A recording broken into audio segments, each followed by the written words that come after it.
The movie we're shown that two girls, Hunter and Becky, are stuck on a massive 2,000-meter high tower. They try calling for help, but due to the high altitude their phones have no reception. The worst thing is that the tower lies in the middle of a desert, so being spotted by someone is impossible to make matters worse. Some vultures have started attacking them if they fall asleep. They will plunge directly to their deaths. The story then goes into a flashback, where Becky, her partner Dan, and her best friend Hunter are rock climbing. The three of them appear to be having a good time when Dan comes across a small hole. He puts his hand inside the hole to get a grip, but suddenly a bird emerges, causing him to fall and become entangled in the rope. Dan tries his best to swing to the rock, but to no avail. Becky and Hunter also try to help him, but the rope snaps and Dan falls to his death.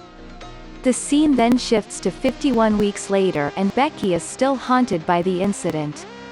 She appears depressed and has been drinking excessively. Becky's father James is concerned about her and tries to persuade her to move on with her life, but she doesn't listen to him. One night she considers taking her own life by consuming an excessive amount of medicine. As she's about to do it, she receives a phone call from Hunter after a long time. The next day Hunter visits Becky and mentions her plan to climb the B67 TV tower. She also invites Becky to join her, mentioning that they can resurrect the adventure that they've been missing for a long time. Becky, who has been in pain, shows no interest in doing it. However, the next morning when she reminisces about her time with Dan, she changes her mind and decides to climb it for him. Soon after, they both make their way to the tower. On their way,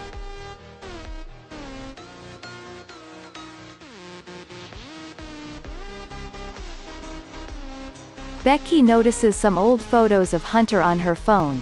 As she scrolls through the photos, she notices one with a man's hand on Hunter. Becky inquires about the man, but Hunter doesn't reveal any information. Just then Becky receives a phone call from her father, but she doesn't answer it. After a long drive, they stop at a motel to spend the night while having their dinner. Becky learns that Hunter is now a vlogger and that she earns sufficient money to travel to new places. Meanwhile, they notice the TV tower, which appears to be the fourth tallest structure in the United States. The next morning, Becky and Hunter get into their car to continue their journey. Hunter begins driving and filming her vlogs, telling viewers about the 2,000-foot tall tower. While concentrating on the vlog, they nearly collide with a truck. After a while they arrive at the tower area, but the gate is closed with a danger sign. Regardless, they decide to abandon their car and begin walking through the deserted land. On their way, they notice vultures eating animal flesh, which Hunter documents in her vlog. She also uploads the animal's photo on social media, where it quickly gains numerous likes. A few moments later they arrive at the tower and Hunter resumes her vlogging. On the other hand, Becky becomes terrified of climbing as she's reminded of her past. She considers giving up, but Hunter persuades her to face her fears. Hunter then connects her rope to Becky's and begins climbing through the ladder inside the tower. The entire tower appears to be rusted. The ladder appears shaky and the nut bolts are loose. While Becky is climbing, one of the metal rods of the ladder breaks, causing her to be terrified. Despite this, she gathers her courage and continues her ascent. Eventually, they reach the halfway point and notice that the city looks like a toy town.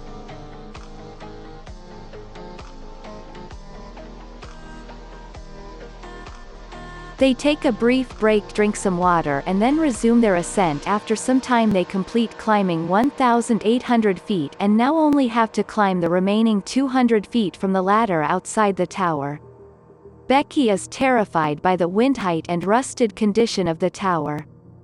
She requests Hunter to return back, but the latter simply tells her to keep going. Following this, they begin climbing the outside ladder, which appears to be even more dangerous than the previous one.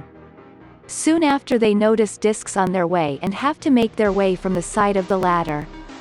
Hunter easily overcomes the obstacle and assists Becky in passing it. The wind grows stronger as they climb up, making Becky even more terrified. When Hunter notices this, she scares her even more by shaking. The latter. This causes the nut bolts to loosen and one of them falls out. Fortunately, it has no effect on the ladders and the two of them continue to climb before reaching the top. Another nut bolt falls off the ladder.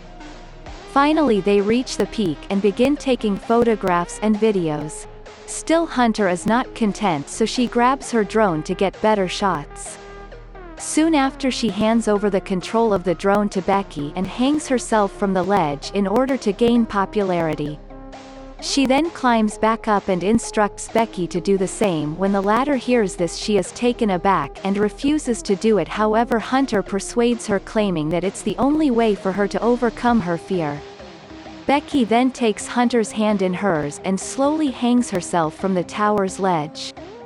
At the same time, Hunter takes some selfies and pulls Becky up before the hands slip. After this, Becky blows away Dan's ashes and waves a final goodbye to him, creating an emotional moment for both of them now.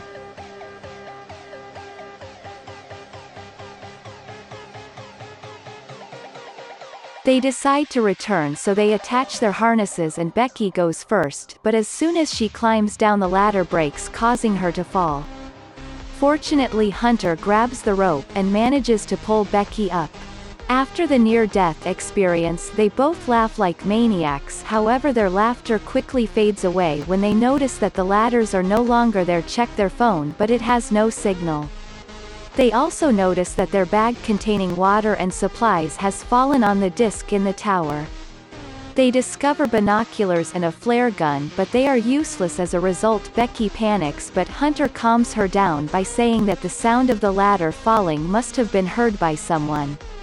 She also persuades Becky to wait until someone comes to their aid. As soon as the two are brainstorming ideas to escape the situation, Hunter notices a large cut on Becky's leg from the previous fall, so she immediately ties her shirt around the wound. After some time has passed, Becky begins interviewing Hunter, asking her why she began vlogging. Hunter responds that she started it because of Dan, creating a suspicion in Becky's mind. A few hours later, Hunter checks her phone and recalls posting the animal's picture earlier. She believes there's a signal at a certain height. She gets an idea, so she prepares a help post, ties her phone with the rope, and sends it as far down as she can, hoping that it will receive the signal and her post will be uploaded. However, their attempt fails. Despite this, they are confident that there's a signal at the base and decide to throw the phone down so that the help post can be uploaded. Hunter then puts her phone into her shoe and pads it up with her socks and push-up bra. After this, they throw the shoe and wait. Just then Becky notices a 143 tattoo on Hunter's feet. It's revealed that Dan used the code 143 to express his love. A short time later, Hunter notices a man and a dog at the base of the tower. Seeing this, they scream for help, but their cries are not heard. We see that Hunter's phone has been destroyed, indicating that their plan has failed. As the man prepares to leave, Becky throws both of their shoes in an attempt to catch the man's attention, but in vain. She then decides to use the flare gun, but Hunter stops her because the man won't notice the flare during the day. Meanwhile, they also notice another man and discover that they have arrived for a party. They then intend to use the flare gun at night so that the men can easily notice it. Eventually the night falls and Becky shoots the flare gun. Fortunately, the men notice the flare and also the girls waving for help. They quickly approach Hunter's car, making the girls overjoyed. However, instead of saving them, the men steal their car and drive away. This breaks the girls from inside and now they have to find a new solution. Quickly later, Becky inquires about Hunter's tattoo, to which the latter reveals that she had an affair with Dan for 6 months. She then apologizes to Becky for falling in love with her guy and making a huge mistake. She claims she was drawn to Dan because, unlike other men, he used to listen to her. She loved him, but she loved Becky more, and as a result she ended their affair. Hearing this, Becky is disappointed that her own friend and partner had betrayed her. The next morning, Becky's phone alarm goes off, indicating that it's been 24 hours since they threw Hunter's phone. Since they're extremely thirsty, Hunter decides to go down to the disc to get their bag. She ties one end of the rope to the tower and the other end to her own body.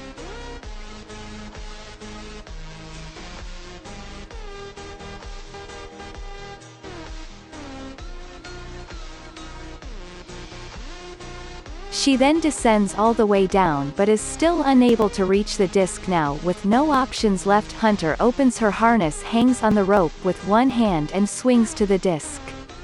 She retrieves the bag and drinks some water from it, then she uses her selfie stick, hooks the bag on the rope and clings onto it.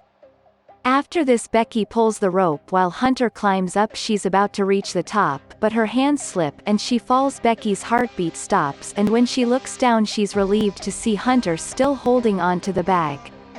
However, Hunter's hand is injured, so Becky puts in all of her strength to pull her up. After a while, Becky writes a help note, attaches it to their drone and decides to send it to the motel. Unfortunately, the drone is unable to travel far because its battery is running low, forcing them to bring it back after failing one more time. They are helpless again. Later that night, Becky has a terrifying dream about vultures devouring Hunter's body. She immediately wakes up and realizes it was just a nightmare. The next morning, Becky realizes that they can charge the drone using the tower lights. She then climbs up the pole and plugs in the drone's charger, but it's too loose. As a result, she has to hold on to the charger until it's fully charged. Amidst the excruciating heat and constant attacks of the nearby vultures, she stands firm, but in the process she drops the bag all the way down from the tower. After a while, the drone is fully charged and Becky climbs down. Soon after, Becky launches the drone towards the motel, but just as it's about to reach, a truck collides with it, destroying it completely. Seeing this, the girls are devastated because they see no other option. Later, a storm complicates their survival even more. Becky is exhausted and wants to sleep, but Hunter forbids her because the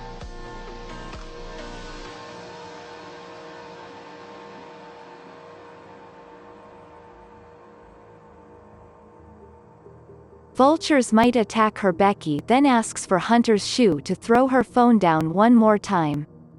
However, Hunter says that she's unable to do so because her shoe is on her feet down on the disc. Here it's revealed that Hunter couldn't hold on to the bag during the previous fall. Instead, she fell on the disc and died. Becky just pulled up the bag and has been surviving alone since then. Sadly, she's been hallucinating Hunter's presence all this time. At night, Becky manages to survive the storm. She also records a video message for her father in which she expresses her wish to return home. Elsewhere, James also appears to be concerned for her the next day.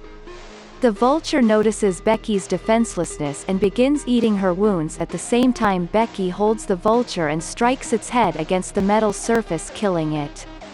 She then eats the vulture's flesh in order to survive.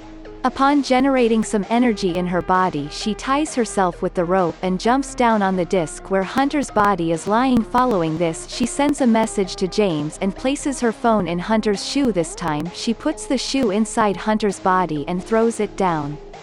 Later at night, James receives the message and immediately dials 911. He rushes to the scene and discovers the police transferring the dead body. Seeing this, he sobs, thinking the body belongs to Becky, but soon he's relieved to see his daughter alive finally.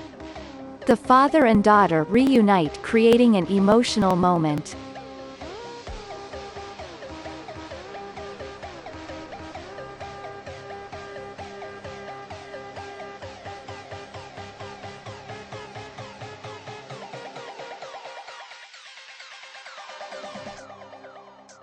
Thanks for watching. See you soon with new video. Please subscribe, like and comment.